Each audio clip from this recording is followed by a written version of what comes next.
إن الحمد لله وكفى وسلام على عباده الذين اصطفى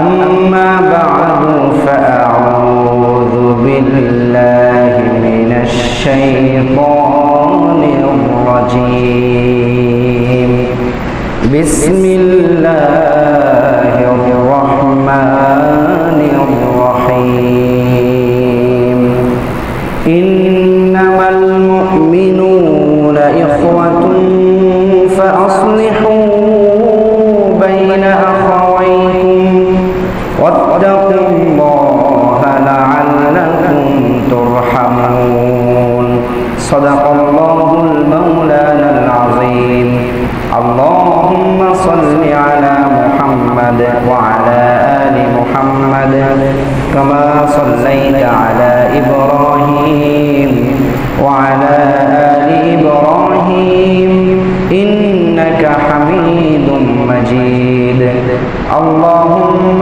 بارك على محمد وعلى آل محمد كما باركت على إبراهيم وعلى آل إبراهيم إنك حميد مجيد الحمد لله যাবতীয় প্রশংসা বিশ্বজগতের প্রতিপালক এই বিশ্বজগতের একচ্ছত্র অধিপতি আমাদের সৃষ্টিকর্তা রিজিকদাতা মহান রব্বুল আলামিনের বিশ্ব দরবারে যিনি আমাদেরকে আজকের মতো এই মহতী দিনে আজ মুহররমের 10তম দিন 10ম তারিখ যেটাকে আমরা আশুরা নামে চিনি, যে দিনে আল্লাহ তাআলার অনুগ্রহে আল্লাহ তাআলা হযরত মুসা আলাইহিস সালাম এবং তার কওমকে এই দিনে নাজাত দান করেছিলেন, বিজয় দান করেছিলেন এবং ফেরাউন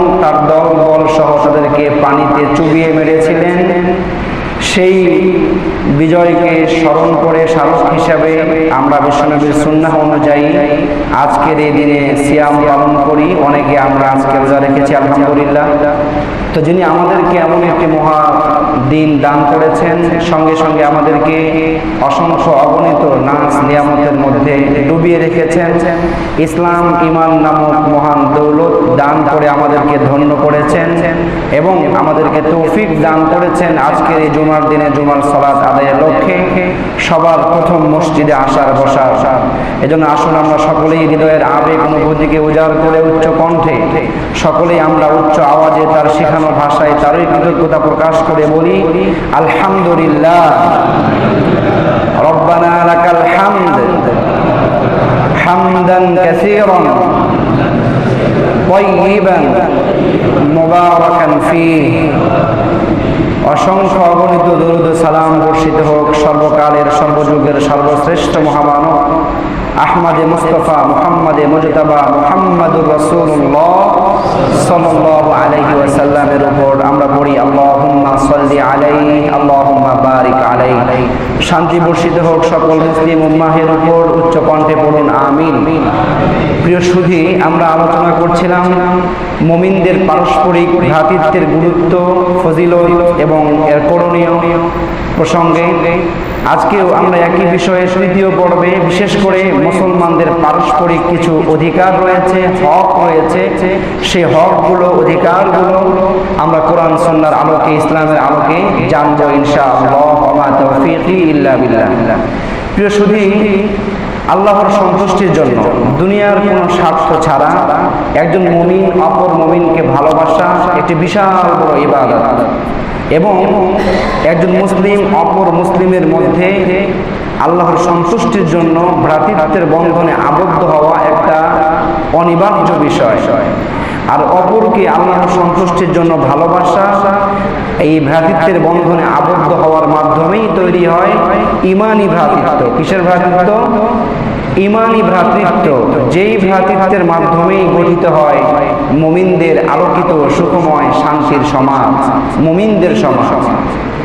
এই ভ্রাতৃত্বের দাবি এতটা গুরুত্বপূর্ণ যে এই ভ্রাতৃত্বের দাবিকে রক্ষা করতে এবং একজন মুমিন অপর মুমিনের পাশে কিভাবে দাঁড়াবে, কিভাবে একটি আলোকিত সমাজ গঠিত হবে, এ বিষয়ে বিশ্বনবী সাল্লাল্লাহু আলাইহি ওয়াসাল্লামের অনেক নমুনা আমরা হাদিস থেকে, দৃষ্টান্ত আমরা হাদিস থেকে বিস্তারিত শুনেছি, যার সংক্ষেপ হলো যে পারস্পরিক সালামের বিনিময় করতে হবে এবং প্রয়োজনের সময় এক মুমিন অপর মুমিনের কাছে দাঁড়াতে হবে, তাকে সহযোগিতা করতে হবে, সামর্থ্য অনুযায়ী অন্যকে হেল্প করতে হবে, উপকার করতে হবে, হাদিয়া দিতে হবে, হাদিয়া কেউ দিলে সেটাকে গ্রহণ করতে হবে এবং সর্বোচ্চ পর্যায়ে আমাদের পারস্পরিক একজন ভাইয়ের যে মান সম্মান মর্যাদা রয়েছে এটাকে আমাদের অবশ্যই রক্ষা করতে হবে। যদি আমার সামনে কোনো ভাইয়ের সম্মান হানি হয়, সম্মানের উপরে আঘাত হয়, সে আঘাতকে প্রতিহত করতে হবে, প্রতিরোধ করতে হবে।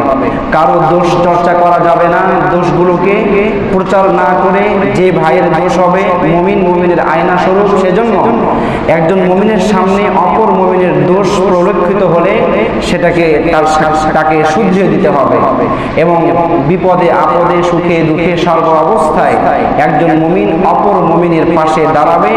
এটি হলো ঈমানি ভ্রাতৃত্বের দাবি, আর এই দাবি রক্ষার মাধ্যমেই গঠিত হবে মুমিনদের আলোকিত সমাজ। পড়েন সুবহানাল্লাহ।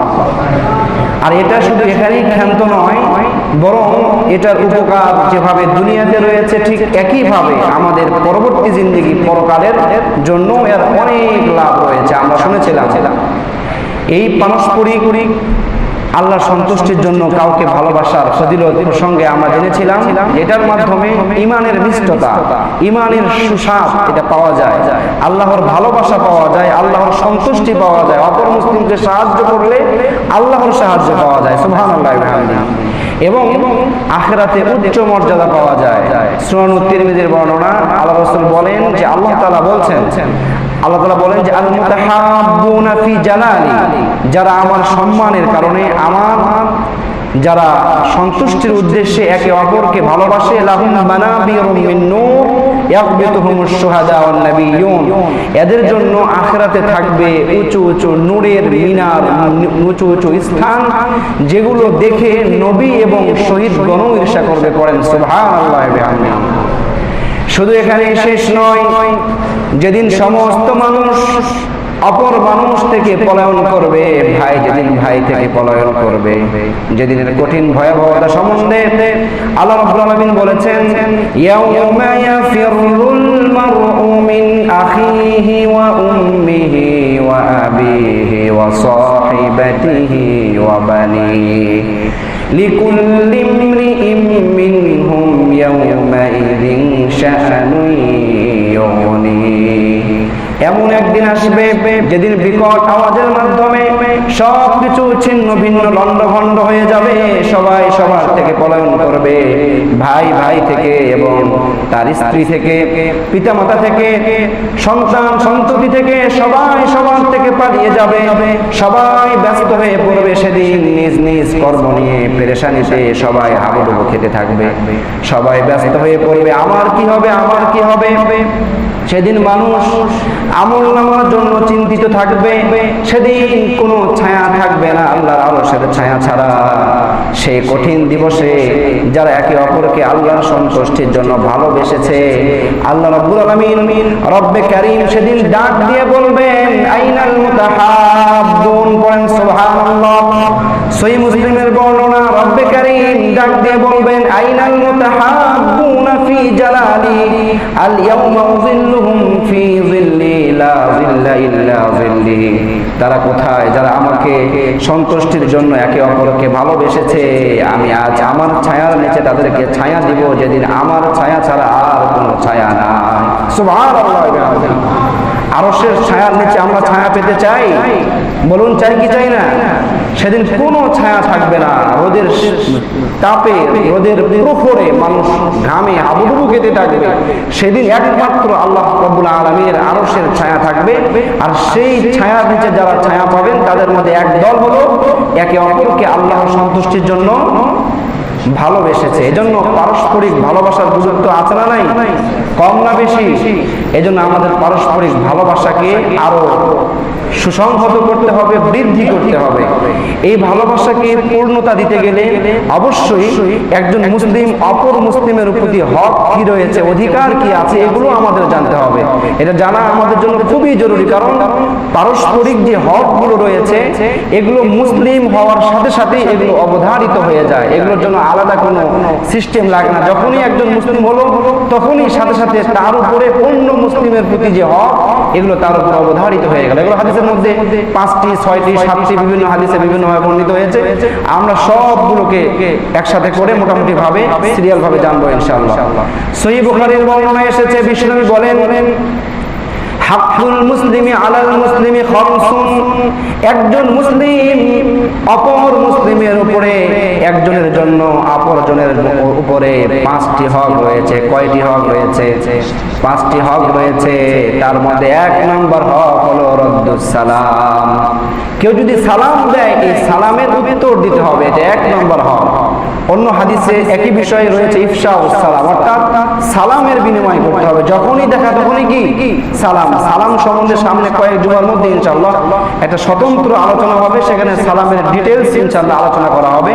এজন্য এই পর্যন্ত শেষ যে 1 নম্বর হক হলো কি করব? সালাম দিব এবং সালামে জবাব দেব। কেউ যদি সালাম দেয় তার উত্তর দিতে হবে। 2 নম্বর হলো আয়াদাতুল মারিয়ম, অর্থাৎ রোগীর সেবা করতে হবে।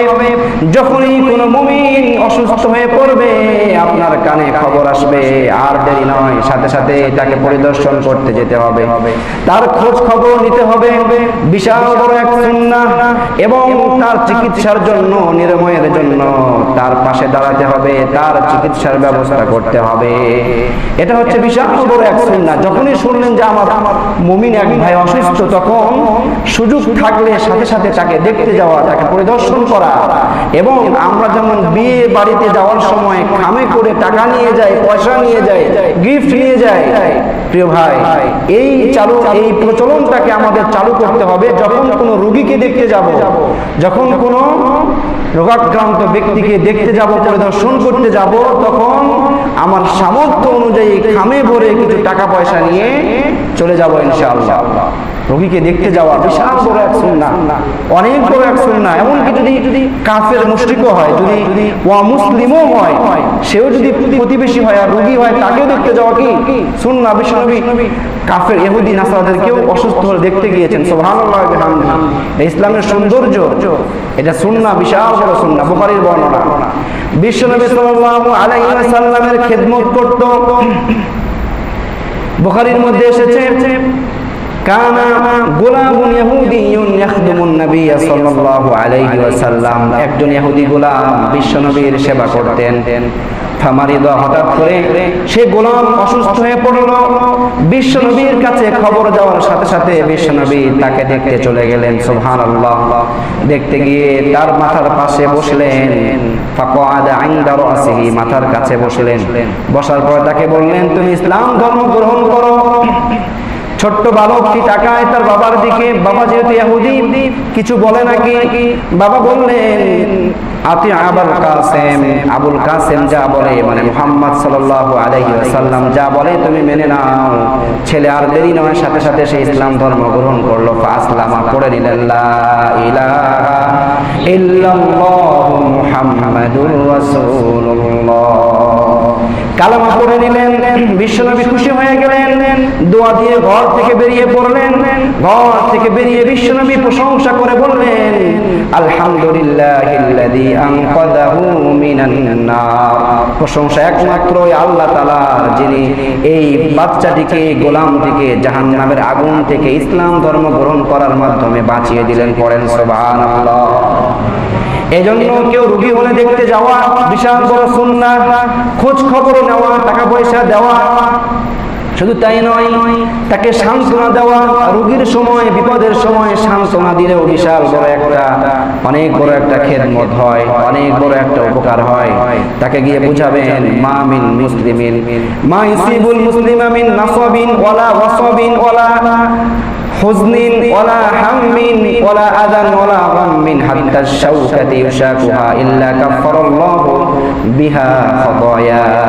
বিষ্ণু বলছেন, বুখারীর বর্ণনা, যখন মুসলিমকে কোনো কষ্ট, ক্লেশ, দুঃখ, দুর্দশা, অভাব, অনাটন, রোগ, ব্যাধি, উৎকণ্ঠা, এরপরে উদ্বেগ, চিন্তা, পেরেশানি, টেনশন যা কিছু ধরবে, এমনকি শরীরের কোনো জায়গায় যদি একটু কাঁটাও বিঁধে যায়, এটার কারণেও আল্লাহ তাআলা মুসলিমের গুনাহগুলোকে মাফ করে দান করেন। সুবহানাল্লাহ।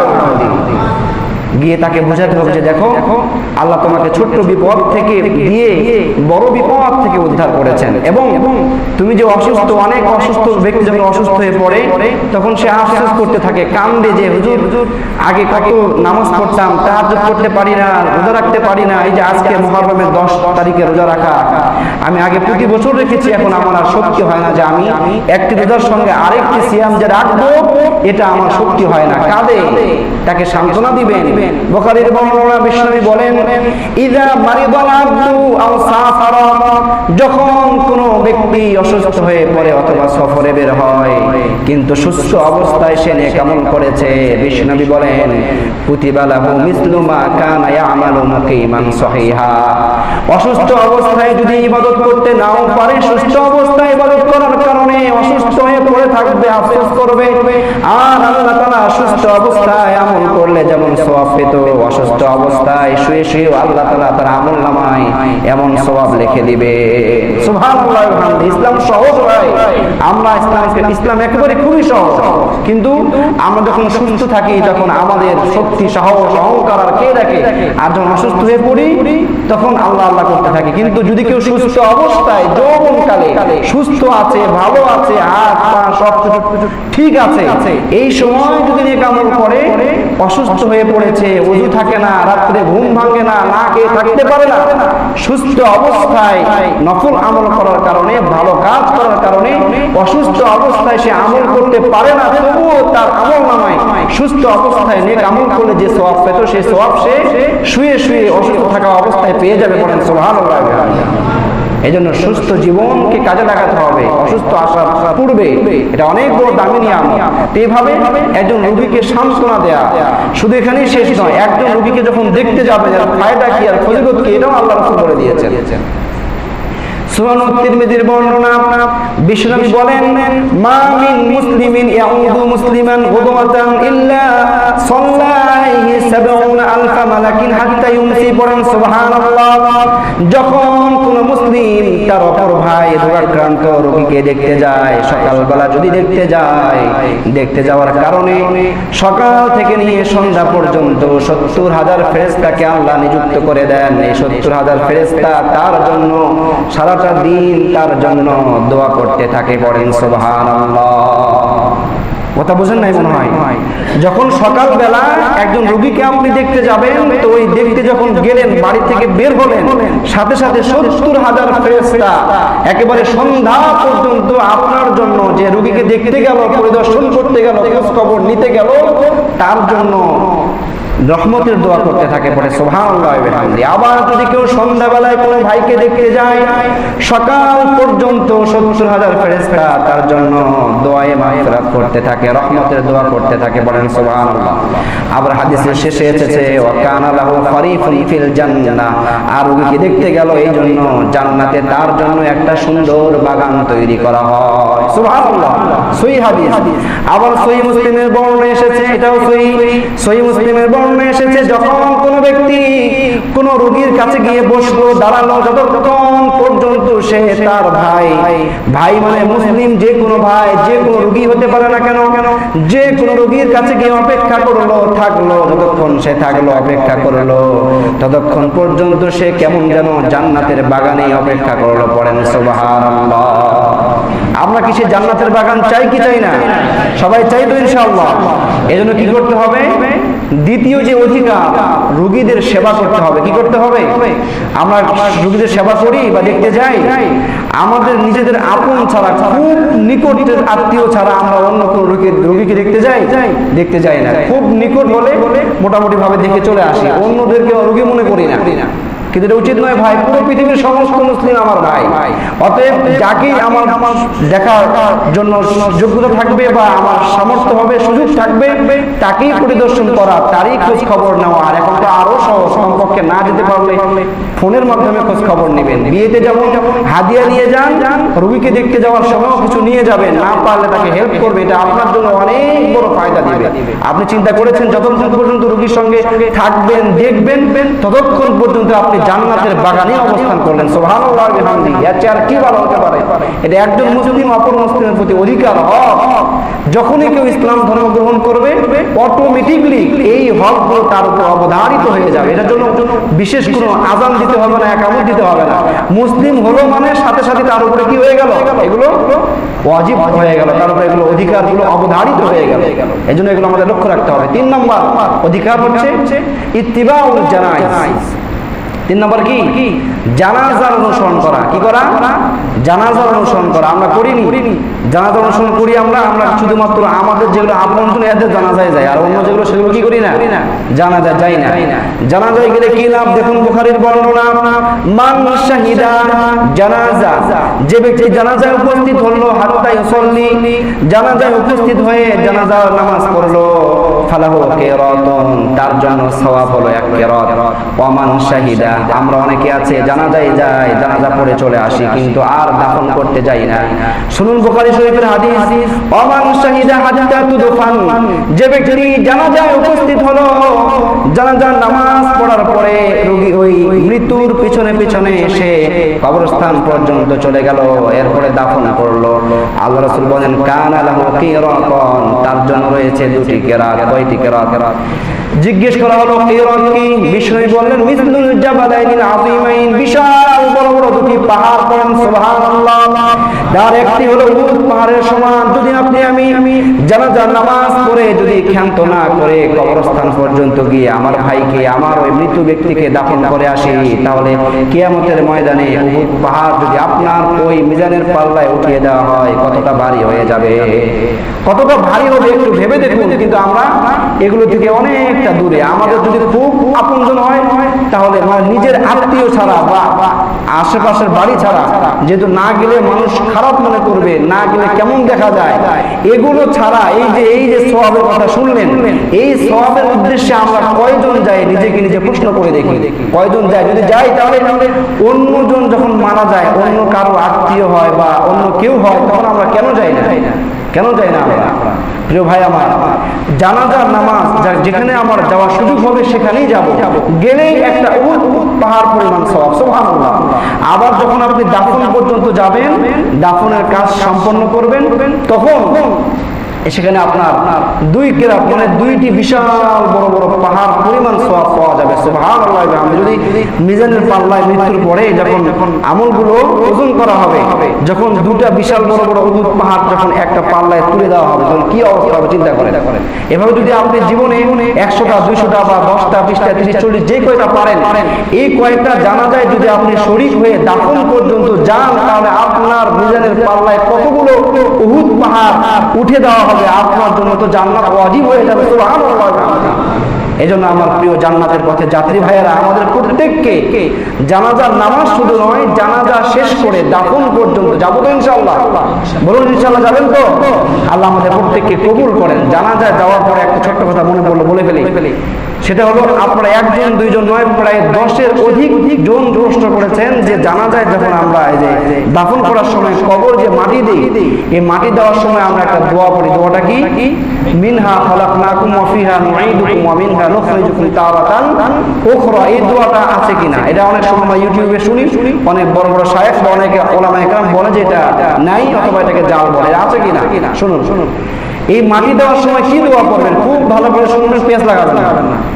এই মিনহা খালাকনাকুম ওয়া ফিহা নুঈদুকুম, এটি অনেকগুলো হাদিসের গ্রন্থে আছে। তার মধ্যে প্রসিদ্ধ হাদিস একটা মুসনাদে আহমদ, সুনানে বাইহাকি, এগুলোতে হাদিসটি আছে যে উম্মে কুলসুম রাদিয়াল্লাহু তাআলা আনহা, বিশ্বনবীর কন্যা, যখন তাকে দাফন করা হলো, তখন বিশ্বনবী দোয়াটি পড়েছিলেন। কিন্তু সমগ্র মুহাদ্দিসে কেরাম, সমস্ত যারা হাদিসকে যারা বর্ণনা করেছেন, যারা হাদিসকে যারা রিওয়ায়াত করেছেন, সমস্ত মুহাদ্দিসে কেরাম বলেছেন যে এই হাদিসটি খুবই কি দাঈফ, দুর্বল। আর একদল উলামায়ে কেরাম তারা এটাকে একেবারে জাল বলে ফেলেছেন। আমাদের হানাফি মাযহাবে যারা উলামায়ে কেরাম তারা বলেছেন দাঈফ, সেই হিসেবে তারা এটার প্রতি মানে এটাকে সুন্নাত হিসাবেও না, এটা পড়লে যে আপনি এক্সট্রা সওয়াব পাবেন সেই নিয়তে না, এমনি যদি পড়েন তো পড়বেন না, পড়লে যে আলাদা সওয়াব হবে এমনটি নয়, এই নিয়তে যদি কেউ পড়ে তো পড়তে পারে, কোনো সমস্যা নাই। আর আরেক দল উলামায়ে কেরাম বলছেন যে এটা সম্পূর্ণ বেদাত, কারণ এই হাদিসটি একেবারে খুব জয়ীফ বা একেবারে জাল বলেছেন তারা। তো প্রিয় ভাই, আমরা যদি এই সমস্ত ইখতিলাফ থেকে বাঁচতে চাই, এই যে তাহলে কি দোয়া আছে সময় পড়ার মতন, এই মাটি দেওয়ার জন্য বিশেষ কোনো দোয়া হাদিসে বর্ণিত হয় নাই। আমরা সব কাজ করার সময় বিসমিল্লাহ বলি, যখন মাটি দেব তখন কি বলবো? বলুন, জোরে বলুন, কি বলবো? বিসমিল্লাহ বলবো, ব্যাস এতটুকু যথেষ্ট হয়ে যাবে। আর যদি মিনহা খলাকনাকুম পড়ে, আমি তো পুরোটা দুটাই স্পষ্ট করে বলে দিয়েছি, আশা করি বুঝতে পেরেছেন। যার যেটা সহজ হয় সেটাই বলবেন, আল্লাহ আমাদের তৌফিক দান করেন। তাও 3 নম্বর হক অধিকার হলো কি? জানাজায় শরীক হওয়া এবং দাফন পর্যন্ত যাওয়া। 4 নম্বর হক বা অধিকার একজন মুসলিম অপর মুসলিমের উপরে ইজাবাতুদ দাওয়া, যখন দাওয়াত দিবে দাওয়াতের ডাকে সাড়া দেওয়া, যে কোনো আহ্বান করলে যখন কোনো মুসলিম ভাই ডাকবে তার ডাকে সাড়া দেওয়া, অথবা খাবারের দাওয়াত দিলেও সেখানে যাওয়া।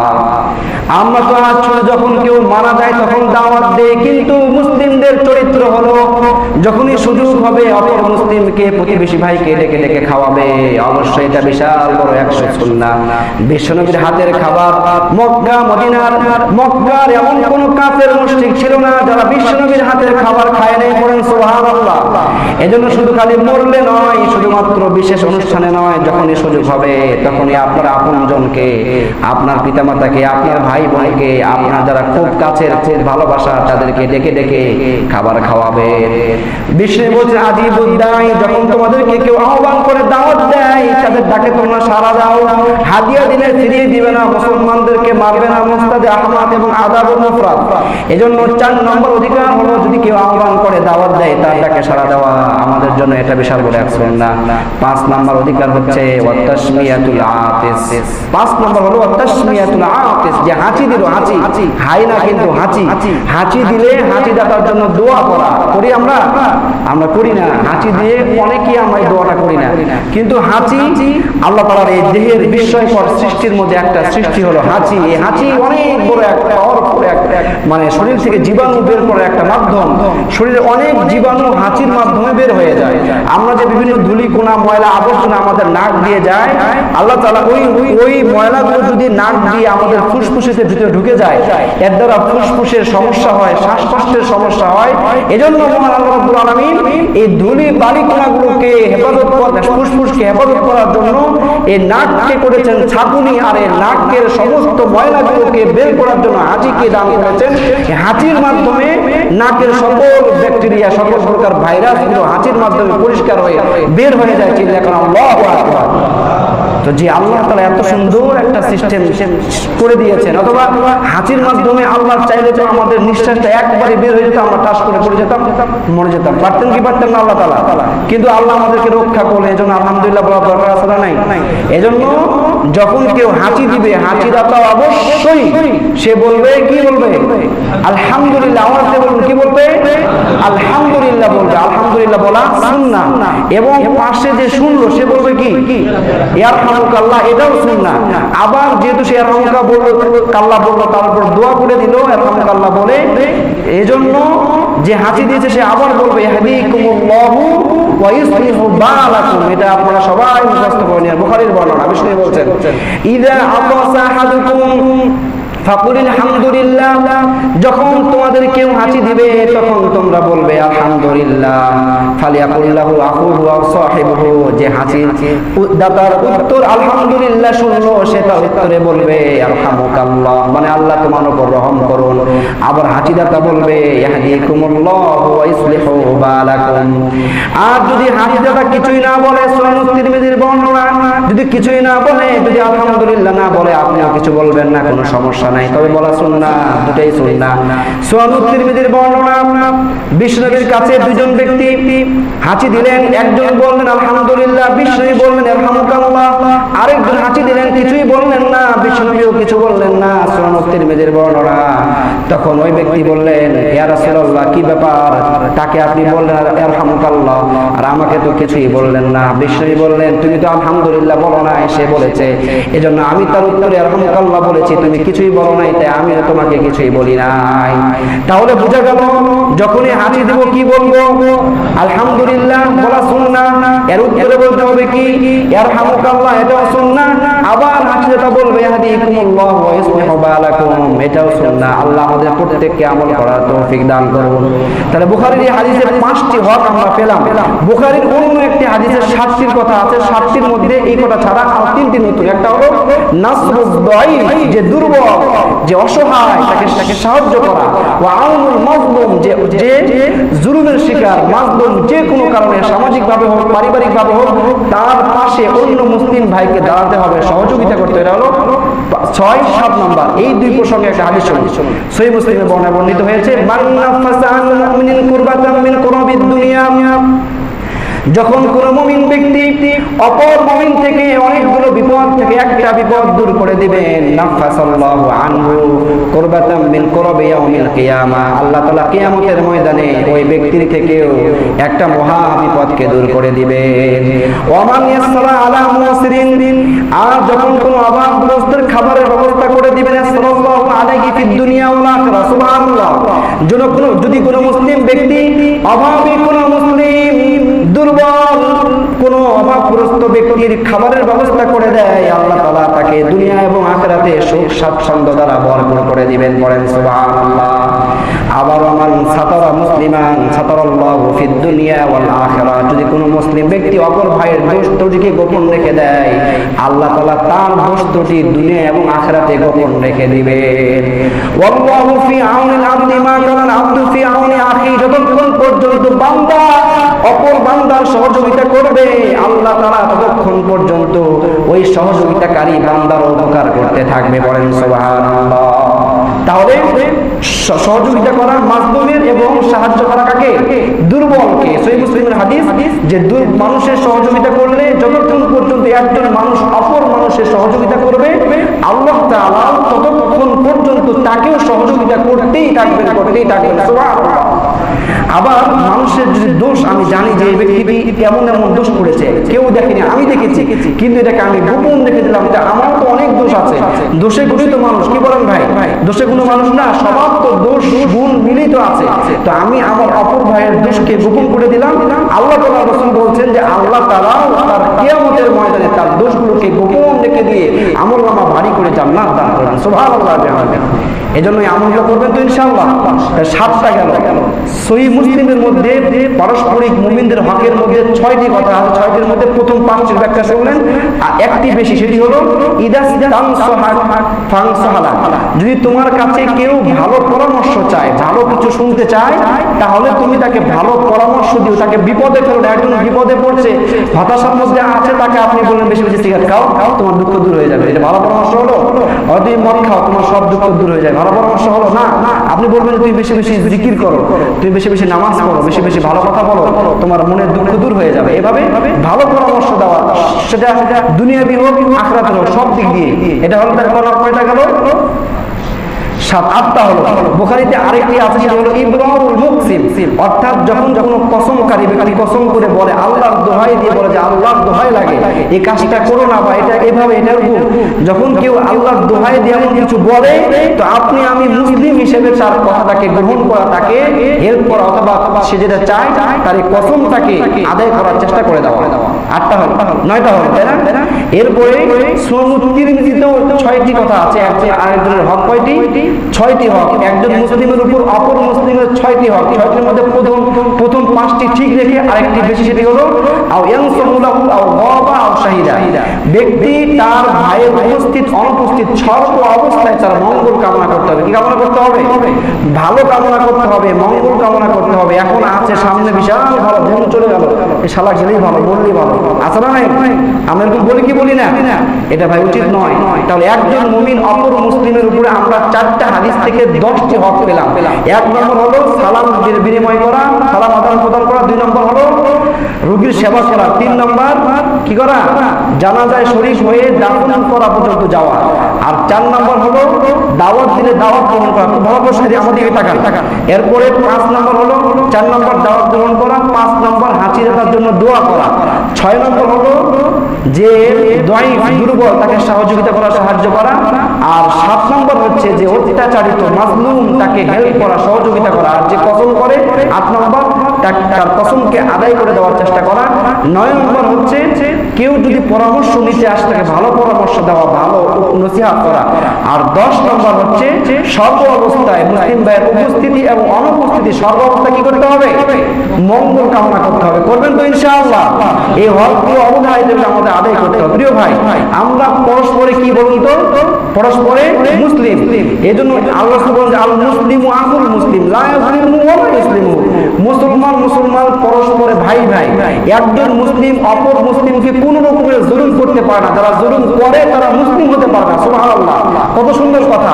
আবার যে কোনো ভাইকে, কোনো মুসলিম তার আপন ভাইকে বা তার দ্বিনী ভাইকে অন্য কোনো জুলুম যে করবে তার হাতে সাপোর্ট করতে পারে না, উপকার করবে। মান কানা ফি হাজাতি কানা আল্লাহু ফি হাজাতি, একই অর্থ যে যদি কেউ মানুষের উপকার করে আল্লাহ তাআলাও তার সাহায্য করবে, দোষকে গোপন করলে আল্লাহ তাআলাও তার দোষ গোপন করবে। প্রিয় ভাই, এগুলো করবো তো ইনশাআল্লাহ?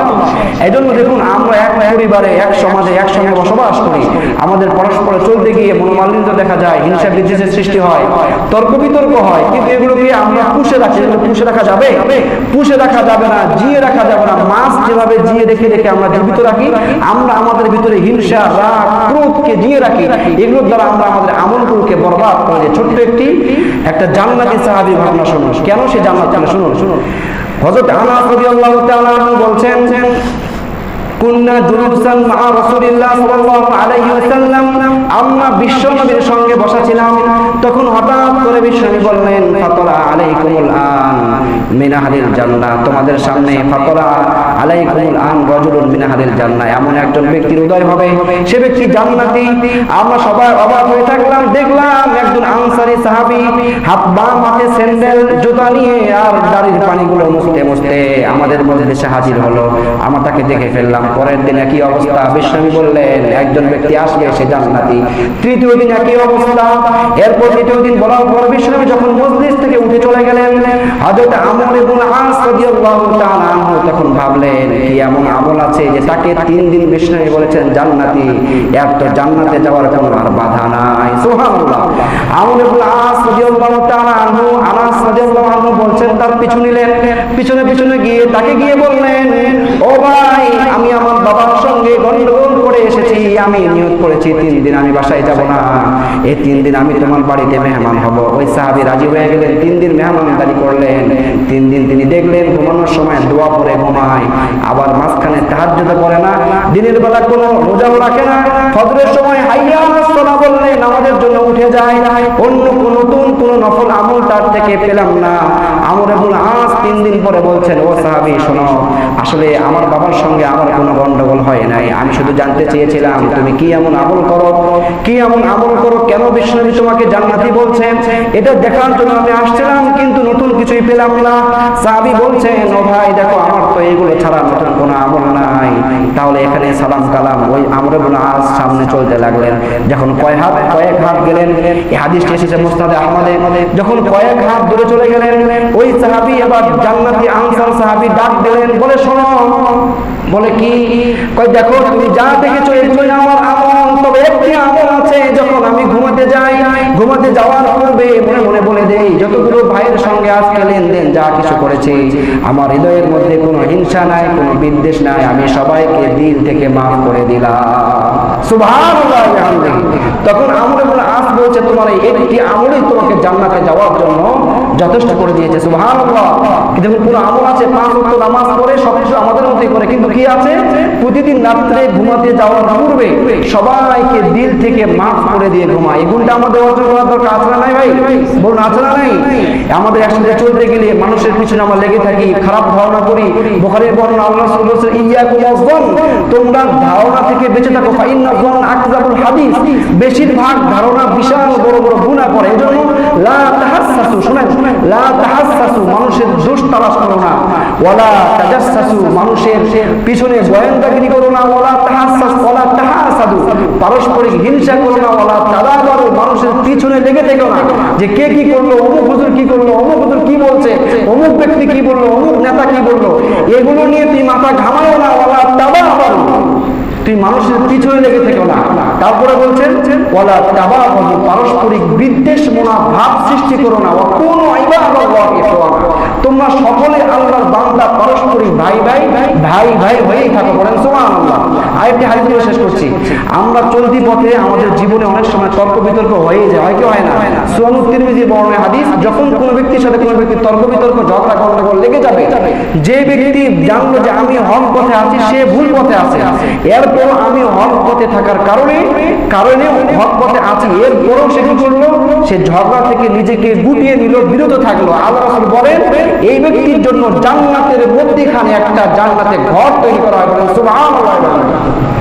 আবার দুনিয়ার মধ্যে সবচেয়ে মহা আমল, বড় আমল হলো সুনান তিরমিজি এবং আবু দাউদের বর্ণনা, যে নামাজ, রোজা, সাদাকার চাইতে কি আমি তোমাদেরকে দামি আমল বলে দেব না? বরং অবশ্যই বলে দেন। বড় আমল হলো যে ইসলাম ও জাতির বাইনি, দুইজন ব্যক্তির মাঝে গন্ডগোল সৃষ্টি হয়েছে, ফাটল সৃষ্টি হয়েছে, এদের মধ্যে জোড়া লেগে দাও, এদের মধ্যে ভালোবাসা সৃষ্টি করে দাও। আর সবচাইতে নিকৃষ্ট আমল হলো দুজনের মধ্যে ভালোবাসা আছে, সেই ভালোবাসাকে করাত দিয়ে কেটে দেওয়া, এটাকে দিনকে, ধর্মকে ধ্বংস করে দেওয়ার নাম। প্রিয় ভাই, আমরা যে কথা শুনলাম সবগুলো একেবারে সহিহ হাদিস থেকে শুনেছি। আমরা নির্দ্বিধায় সুন্দরভাবে এই পারস্পরিক হক এবং পারস্পরিক যে অধিকারগুলো একজন মুসলিম অপর মুসলিমের উপরে, যদি আমরা এগুলোকে আদায় করতে পারি, এগুলোকে লক্ষ্য রেখে আমাদের জীবনকে চালাতে পারি, তাহলে আমরা পাবো সেই সোনালী সমাজ, সম্প্রীতির, হৃদ্যতার, ভালোবাসার, ভ্রাতৃত্বের সমাজ। আমরা পাবো জান্নাতের, আমরা সবাই জান্নাতি সমাজে বসবাস করে জান্নাতের মেহমান হতে পারবো। আল্লাহ আমাদের প্রত্যেককে যা কিছু আমরা শুনলাম প্রত্যেকটা কথার উপরে আমল করার তৌফিক দান করুন। আমরা বলি আমিন, যারা আমরা সুন্নাত করি না সুন্নাত করি। ওয়া আখিরু দাওয়ানা আলহামদুলিল্লাহি রাব্বিল আলামিন।